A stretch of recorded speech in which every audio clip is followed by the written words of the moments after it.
بسم الله الرحمن الرحيم والذين آتيناهم الكتاب يفرحون بما أنزل إليك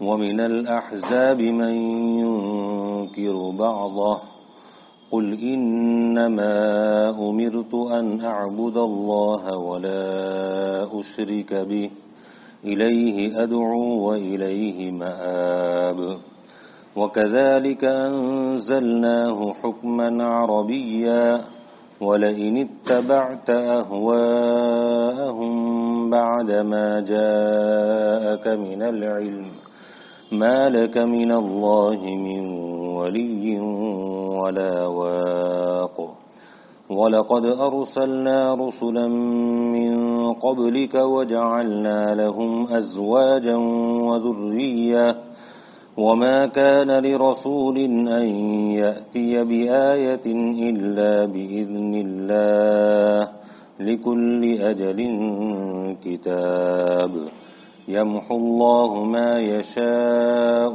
وَيُثْبِتُ وعنده الكتاب۔ اللہ جل شانہ فرماتے ہیں کہ جن لوگوں کو ہم نے کتاب عطا فرمائی، جیسے یہودیوں کو حضرت موسیٰ علیہ السلام کے واسطے سے توریت اللہ تعالیٰ نے عطا فرمائی، اور عیسائیوں کو حضرت عیسیٰ علیہ السلام کے واسطے اور ذریعے سے انجیل عطا فرمائی۔ تو اللہ تعالیٰ فرماتے ہیں جن لوگوں کو ہم نے کتاب دی، توریت، انجیل، یفرحون بما انزل الیک، یہ لوگ خوش ہوتے ہیں اس کتاب سے جو اے محمد صلی اللہ علیہ وسلم آپ کی طرف اتاری گئی۔ وہ قرآن کے نزول سے، قرآن کے اترنے سے بہت خوش ہوتے ہیں۔ مراد اس سے عیسائیوں اور یہودیوں میں وہ ہیں جو انصاف پسند لوگ ہیں، جنہوں نے توریت کو اور انجیل کو صحیح معنی میں سمجھا اور اس پر عمل کیا، وہ لوگ مراد ہیں۔ چنانچہ ایسے لوگ یہ قرآن پاک کے نزول سے خوش ہوتے ہیں، ایمان بھی لے آتے ہیں اور خوش ہوتے ہیں، جیسے کہ حبشہ کے بادشاہ نجاشی جب حضرت جعفر رضی اللہ تعالیٰ عنہ نے ان کے سامنے سورہ مریم کی، قرآن پاک کے اندر سورہ مریم جو ہے سورت، اس کی کچھ آیتوں کی تلاوت کی، تو یہ نجاشی جو بادشاہ تھے وہ عیسائی تھے۔ جب انہوں نے قرآن پاک کی آیتیں سورہ مریم کی سنی تو بہت متاثر ہوئے، یہاں تک کہ وہ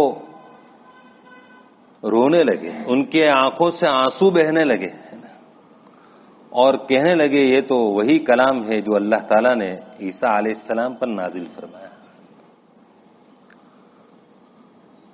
اور انہوں نے اسلام قبول کر لیا۔ تو یہ انصاف پسند اہل کتاب کہ یہ قرآن کے نزول سے خوش ہوئے، مسلمان ہوئے اور بہت متاثر ہوئے۔ ایسے ہی نبی کریم صلی اللہ علیہ وسلم جب ہجرت فرما کر مدینہ منورہ تشریف لے گئے تو اس کے کئی سالوں کے بعد ایک وفد، ایک گروہ، ایک جماعت عیسائیوں کی، جس میں 90 افراد تھے، وہ نبی کریم صلی اللہ علیہ وسلم کی خدمت میں حاضر ہوئے۔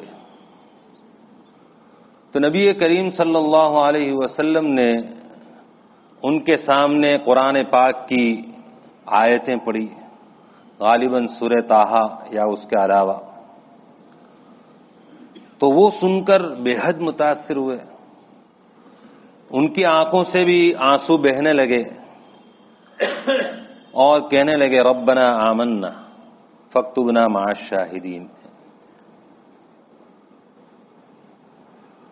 تو ان عیسائیوں کے ان گروہ کی طرف اللہ تعالیٰ اشارہ فرماتے ہیں کہ اہل کتاب میں سے کچھ لوگ ایسے ہیں یہود و نصارہ میں جو پہلے یہودی تھے، عیسائی تھے، لیکن جب قرآن نازل ہوا ان کے سامنے پڑھا گیا اس کو انہوں نے تسلیم کر لیا، مان لیا، قبول کر لیا اور اس پر ایمان لے آئے اور اتنے متاثر ہوئے، رونے لگے، خوش ہو گئے.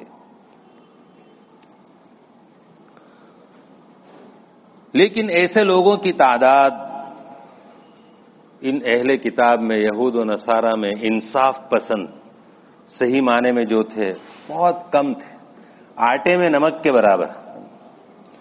ورنہ اکثر یہ لوگ ماننے والے نہیں تھے، گمراہ تھے، جس کا آگے ذکر ہے وَمِنَ الْأَحْزَابِ مَن يُنْكِرُ بَعْضَهُ. اور ان عیسائیوں میں اور ان یہودیوں میں بہت سے فرقے ہو گئے، کئی فرقوں میں یہ لوگ بٹ گئے. تو ان فرقوں میں سے اللہ تعالیٰ فرماتے ہیں بعض وہ ہیں جو اس قرآن کے کچھ حصے کا انکار کرتے ہیں، جیسا کہ ابھی بتلایا کہ بہت کم انصاف پسند تھے جن کی حالت یہ تھی کہ قرآن کے نزول سے خوش ہوتے تھے، اس پر ایمان لاتے تھے، لیکن اکثر گمراہ تھے اور ان کے کئی فرقے ہو گئے تھے اور کئی جماعتیں ان کی بن گئی تھی. یہ قرآن کے بعض حصے کا انکار کرتے تھے، نہیں مانتے تھے. قرآن میں اللہ تعالیٰ نے زیادہ جو چیز بیان کی ہے وہ توحید بیان کی کہ اللہ اپنی ذات و صفات میں یکتا ہے، ذات کے اعتبار سے بھی ایک ہی ہے اللہ تعالیٰ، وہ تنہا معبود ہے. تو اللہ تعالیٰ اپنی ذات کے اعتبار سے بھی یکتا ہے، کوئی اس کا شریک نہیں.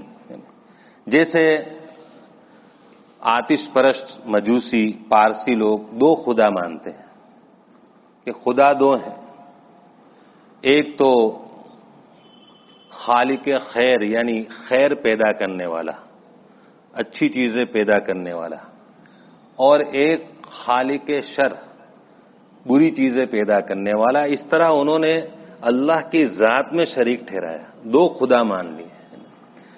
جبکہ قرآن یہ کہتا ہے اور اسلام کا شریعت اسلام نے ہم کو یہ بتلایا کہ اللہ اپنی ذات میں ایک ہی ہے.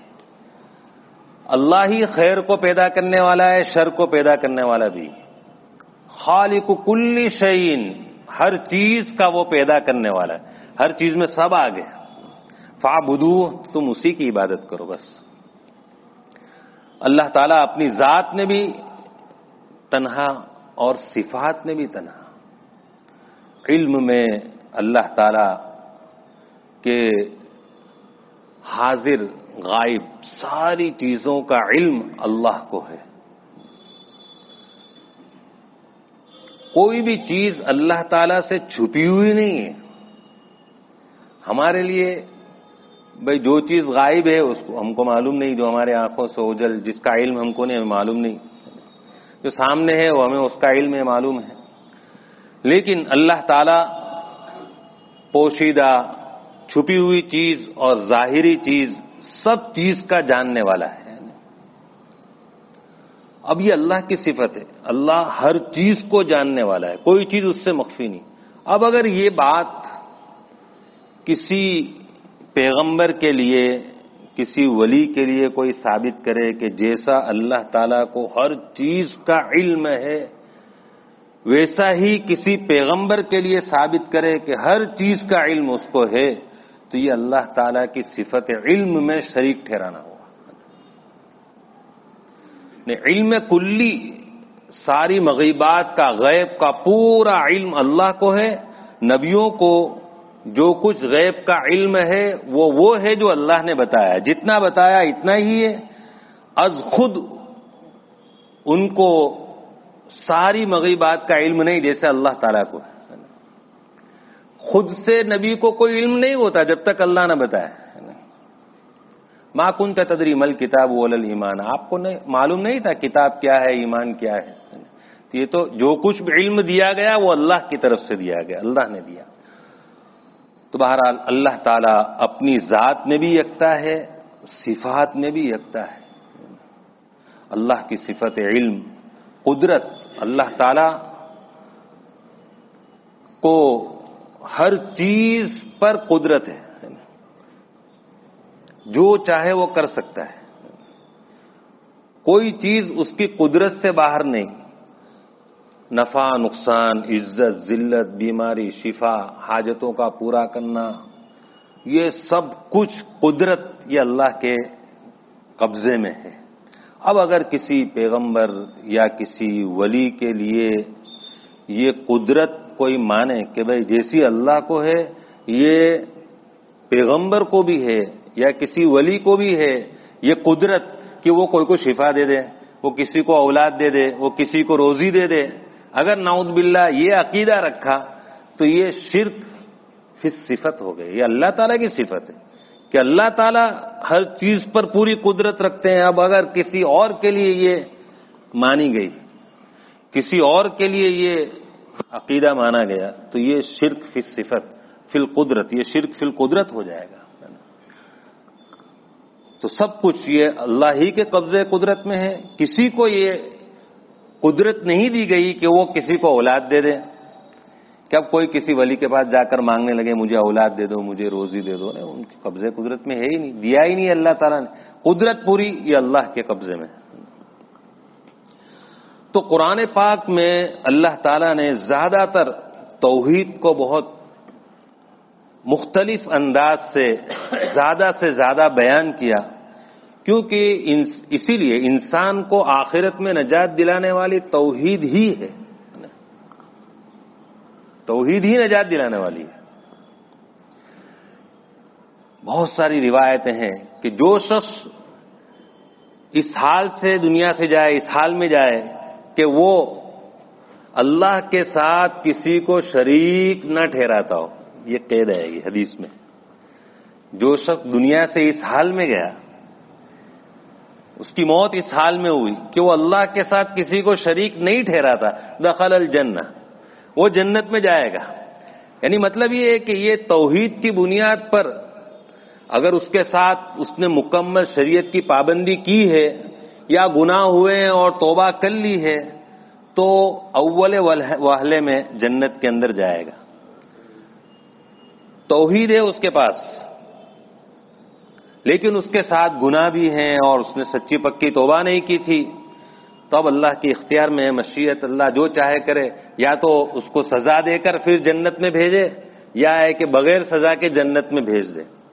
تو مطلب یہ کہ دیکھو یہ گناہ کرتے ہوئے گیا ہے، گناہ ہے، بڑے بڑے گناہ اس سے ہوئے ہیں، شرک کے علاوہ اس سے گناہ ہوئے ہیں، لیکن توحید تھی تو اللہ تعالیٰ اس توحید کی بنیاد پر ایک نہ ایک دن اس کو جہنم سے نکال کر جنت میں داخل کرے گا، سزا بھگت کر.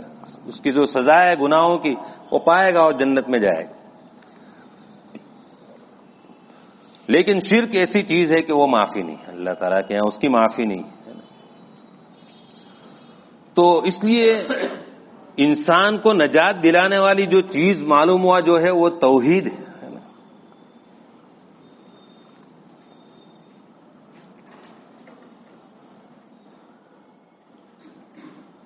اسی لیے حضرت ابو ذر غفاری رضی اللہ تعالیٰ عنہ سے نبی کریم صلی اللہ علیہ وسلم نے یہ بات ارشاد فرمائی کہ جو شخص اس حالت میں مرے کہ وہ اللہ کے ساتھ شریک نہ ٹھہراتا ہو وہ جنت میں جائے گا.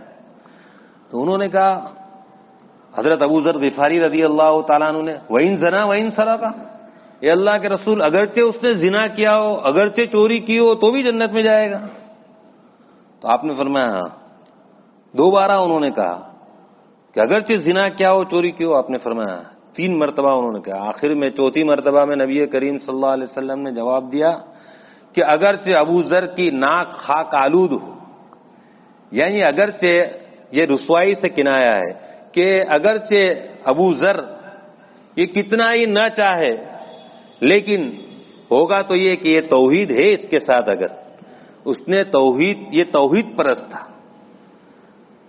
توحید تھی اس کے پاس، تو چاہے اس نے بڑے بڑے گناہ کیے ہوں لیکن ایک نہ ایک دن جنت میں جائے گا۔ مطلب یہ کہ جو سزا ہے اس کی وہ اس کو ملے گی، وہ بھی اگر اللہ چاہے تو توحید وہ چیز ہے کہ یہ انسان کو نجات دلانے والی ہے۔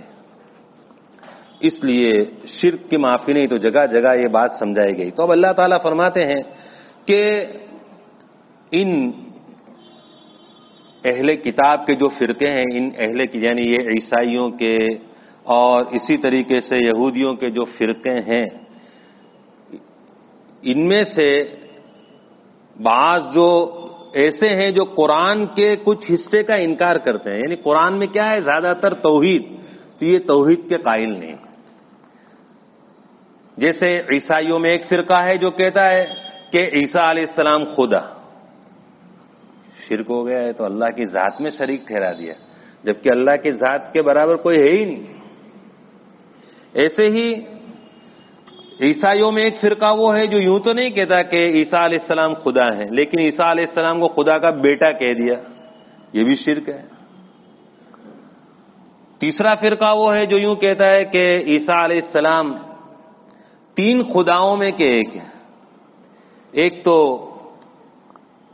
ان کی والدہ مریم کو خدا کہتے ہیں، ایک حقیقت میں اللہ کی ذات وہ خدا ہے، اور ایک عیسیٰ، تو عیسیٰ تین خداؤں میں کے ایک ہے۔ تو اب قرآن میں توحید کا ذکر ہے، تو اللہ تعالیٰ فرماتے ہیں یہ اہل کتاب کے کچھ فرقے ایسے ہیں جو قرآن کے بعض کا کچھ حصے کا انکار کرتے ہیں، یعنی توحید کا۔ قرآن میں زیادہ توحید بیان کی گئی، یہ توحید پرست نہیں ہے، یہ عیسیٰ علیہ السلام کو خدا کہہ رہے ہیں۔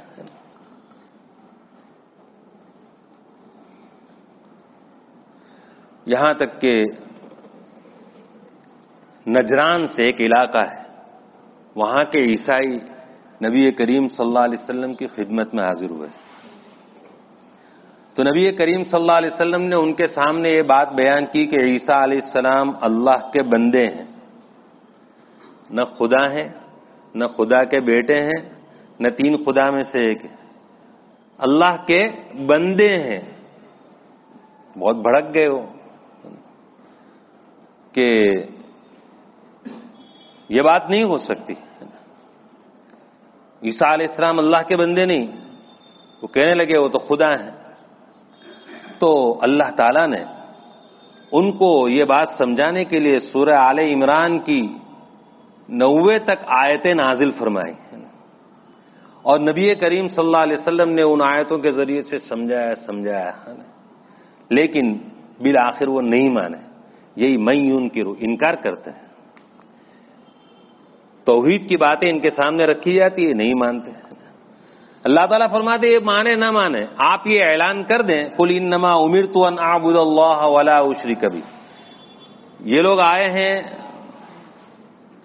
اب یہ آپ کی بات مانے نہ مانے، یہ آپ کی بات سے خوش ہوں کہ ناخوش ہوں، آپ یوں کہہ دیں کہ مجھے تو اس بات کا حکم دیا گیا ہے کہ میں اللہ کی عبادت کروں، بس، کہ اللہ اپنی ذات میں بھی اکیلا ہے، صفات میں بھی اکیلا ہے، ولا اشرک بھی، اور میں اس کے ساتھ کسی کو بھی شریک نہ کروں، الیہ ادعو و الیہ مآب، اسی کی طرف میں بلاتا ہوں، ساری دنیا والوں کو میں اسی اللہ کی طرف، اس کی عبادت کی طرف بلاتا ہوں، وَإِلَيْهِ مآب، اور اسی کی طرف میرا لوٹنا ہے، انجام کار سب کو اللہ تعالیٰ کی طرف لوٹ کر جانا ہے۔ تو کوئی مانے نہ مانے، آپ ان کے سامنے یہ بات رکھ دیں کہ بھئی مجھے تو اسی کا حکم ہے، تم کو ماننا ہو تو مانو کہ صرف عبادت اللہ ہی کی ہوگی، وہی صرف معبود، اس کے علاوہ کوئی نہیں۔ وَكَذَلِكَ أَنزَلْنَاهُ حُكْمًا عَرَبِيًّا، اسی طرح یعنی جس طرح ہم نے پہلے نبیوں پر کتابیں نازل فرمائی، اسی طرح ہم نے اس قرآن کو نازل فرمایا، حکمن عربیہ، یہ قرآن عربی زبان میں فرمان ہے، عربی زبان میں یہ فرمان ہے۔ اللہ تعالیٰ نے ہر زمانے میں نبی بھیجے اور ان میں سے بہت سے رسول ہوئے جن کو اللہ تعالیٰ نے کتاب بھی عطا فرمائی، مستقل کتاب یا صحیفے رسالے اللہ تعالیٰ نے عطا فرمائے. تو یہ کتابیں ان کی قوم کی زبان میں ہوا کرتی تھی. نبی جس زمانے میں ہوتے ان کی قوم جو زبان بولتی وہ زبان میں اللہ تعالیٰ کتاب نازل فرماتے. چنانچہ نبی کریم صلی اللہ علیہ وسلم عرب کے اندر تھے، وہاں عربی زبان بولی جاتی تھی، تو اللہ تعالیٰ نے قرآن کو عربی میں نازل فرمایا کہ اسی طرح جس طرح پہلے نبیوں پر ان کی قوم کی زبان میں کتابیں اتاری، اسی طرح ہم نے اس قرآن کو عربی زبان میں یہ نازل فرمایا. یہ عربی زبان کا فرمان ہے، عربی زبان میں ہم نے نازل فرمایا تاکہ یہ اہل زبان یہ عربی بولتے ہیں سمجھ لیں. سب سے پہلے مخاطب وہی تھے. حکمن کا معنی فیصلہ کرنے کے لیے کہ جو لوگ دین کے معاملے میں اختلاف کر رہے ہیں تو آپ آ کر نبی کریم صلی اللہ علیہ وسلم نے تشریف لا کر اللہ تعالیٰ نے آپ پر قرآن نازل فرمایا. آپ نے صحیح اور حق بات بتا دی کہ دیکھو دین اسلام یہی برحق اور سچا دین ہے. آگے اللہ تعالیٰ فرماتے ہیں وَلَئِنِ اتَّبَعْتَ أَهْوَاءَهُمْ بَعْدَ مَا جَاءَكَ مِنَ الْعِلْمِ. دراصل خطاب تو نبی کریم صلی اللہ علیہ وسلم کو ہے، لیکن سنانا امت کو ہے کہ محمد صلی اللہ علیہ وسلم اگر آپ نے پیروی کی ان کافروں کے، ان کفار کی خواہشات کی. کفار کیا چاہتے تھے؟ یہود، عیسائی، اس کے علاوہ جیسا کہ ابھی بتلایا کہ ان میں سے اکثر گمراہ تھے. وہ توحید پر نہیں تھے، خود تو توحید پر نہیں تھے.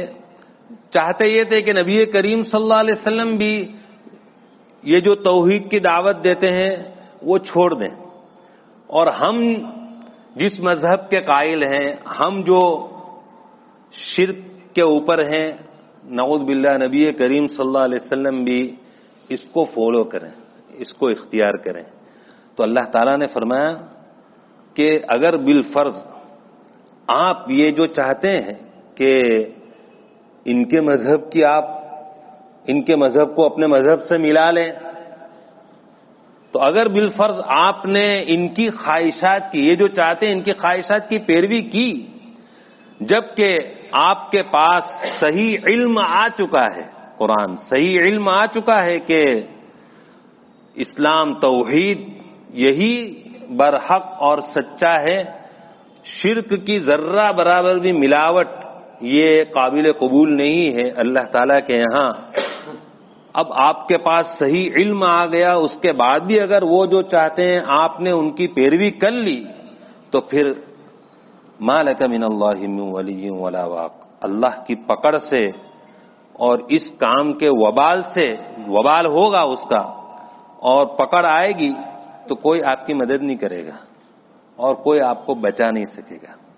اب ظاہر ہے نبی کریم صلی اللہ علیہ وسلم تو خود آپ تو سید الانبیاء ہیں، اور آپ جیسی توحید تو کس کے پاس ہوگی؟ آپ خود توحید کے داعی ہیں. لیکن اسی لیے مفسرین فرماتے ہیں کہ خطاب آپ کو سنانا امت کو ہے کہ دیکھو یہ امتیوں، اللہ تعالیٰ کے یہاں جو دین مقبول ہے وہ ہے توحید. شرک اللہ تعالیٰ کے یہاں قابل قبول نہیں. اس لیے اگر تم نے ان لوگوں کی جو شرک پر ہیں، اللہ کے ساتھ شریک ٹھہراتے ہیں ذات میں، صفات میں، تم ان کے پیچھے اگر چلنے لگے اور قرآن کی تعلیمات کو تم نے پسے پشت ڈال دیا تو پھر اس کا وبال آئے گا، اور یہ وبال جب آئے گا تو کوئی بچائے گا نہیں تم کو. ما لک من اللہ من ولی ولا واق. نہیں ہوگا آپ کے لیے اللہ کے مقابلے میں نہ کوئی حمایتی اور نہ کوئی بچانے والا. آگے اہل کتاب کی طرف سے کیے گئے اعتراضات، اشکالات، اس کے جوابات اللہ تعالیٰ نے آگے دیے ہیں. اللہ تعالیٰ ہم سب کو عمل کی توفیق عطا فرمائے. سبحانك اللهم وبحمدك وتبارك اسمك وتعالى جدك ولا إله غيرك لا إله إلا أنت سبحانك إني كنت من الظالمين وإلهكم إله واحد لا إله إلا هو الرحمن الرحيم اللهم صل على محمد عبدك ورسولك وصل على المؤمنين والمؤمنات والمسلمين والمسلمات۔ اے اللہ ہمارے گناہوں کو معاف فرما، ہماری خطاؤں سے درگزر فرما، ہماری سیئات کو حسنات سے مبدل فرما۔ اے اللہ زیادہ سے زیادہ تیری مرضیات پر چلا کر نامرضیات سے پوری پوری حفاظت فرما۔ حضرت رسول پاک صلی اللہ علیہ وسلم کے طریقوں اور سنتوں کو زندگی کے ہر شعبے میں جاری کرنے اور اپنانے کی توفیق نصیب فرما۔ اے اللہ اتباع سنت پر زندہ رکھ اور اتباع سنت پر موت عطا فرما۔ اے اللہ یہ مبارک دن شروع ہو چکے ہیں، اس کی قدردانی کی توفیق نصیب فرما۔ یا اللہ ان دنوں کے اندر جو عبادت کے اعمال ہیں، نماز، روزہ، ذکر، تلاوت، یہ ان دنوں میں یہ عبادت کے اعمال تجھے بہت پسند ہیں، ہم کو یہ عبادت کے سارے اعمال زیادہ سے زیادہ کرنے کی توفیق نصیب فرما۔ یا اللہ اس کے ہر دن کے روزے کا ثواب 1 سال کے روزے کے برابر ہے، ہم کو توفیق عطا فرما۔ یا اللہ اس کی ہر رات، یا اللہ ہر رات کی عبادت شب قدر کے برابر ہے، ہم کو یا اللہ اس رات کو ضائع کرنے سے بچا لے۔ یا اللہ اس رات کو گناہوں میں لگانے سے ہم کو بچا لے۔ یا اللہ فضولیات اور لغویات میں رات گزار دینے سے بچا لے۔ یا اللہ تیری اطاعت و فرما برداری کے ساتھ دن اور رات گزارنے کی توفیق عطا فرما۔ یا اللہ ان دنوں کی قدردانی کی توفیق نصیب فرما دے۔ اے اللہ ہم پر اپنا خصوصی فضل فرما دے۔ اے اللہ تو ہم سب سے راضی ہو جا، ایسا راضی ہو جا کہ کبھی ناراض نہ ہو، ہر چھوٹے بڑے گناہ سے بچا لے، توحید پر جما دے، شرک سے بچا لے۔ یا اللہ پوری امت کی حفاظت فرما لے، جن لوگوں کے پاس ایمان نہیں ان کو ایمان نصیب فرما، جو شرک میں مبتلا ہے ان کو سچی پکی توبہ نصیب فرما، جو بدعات اور خرافات میں مبتلا ہے ان کو اس سے سچی پکی توبہ نصیب فرما، ہم کو اس کے لیے محنت کرنے کی توفیق نصیب فرما۔ اے اللہ نبی کریم صلی اللہ علیہ وسلم نے جتنی خیر و بلائی تجھ سے مانگی ہم کو اور پوری امت کو عطا فرما، جن شرور اور برائیوں سے پناہ چاہی ان سے ہماری اور پوری امت کی حفاظت فرما۔ ربنا تقبل منا انك انت السميع العليم وتب علينا انك انت التواب الرحيم وصلى الله على النبي الكريم برحمته